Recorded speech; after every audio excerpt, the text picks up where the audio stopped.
अस्सलामुअलैकुम। तो आज की इस वीडियो में मैं आपको ज़राडोल टैबलेट्स के यूजेस बताऊंगा।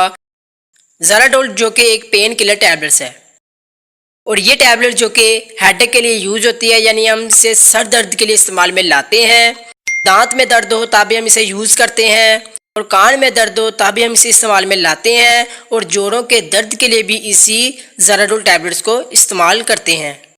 बुखार हो तब भी हम इसे इस्तेमाल में लाते हैं और शदीद अचानक दर्द हो तब भी हम इसी ज़राडोल टैबलेट्स को यूज़ करते हैं।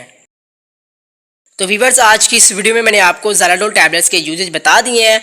अगर आप इसकी फुल इन्फॉर्मेशन चाहते हैं तो कमेंट्स में बताएं, तो मैं आपको इसकी फुल इन्फॉर्मेशन वाली वीडियो भी अपलोड कर दूंगा। तो वीवर्स, अगर आपको ये वीडियो अच्छी लगे तो वीडियो को लाइक करें, कमेंट्स में ज़रूर बताएं और मेडिकल इन्फॉर्मेशन चैनल को सब्सक्राइब करें और बेल आइकन को लाजमी प्रेस करें ताकि आपको इसकी न्यू वीडियो बखूबी आसानी से मिल सके।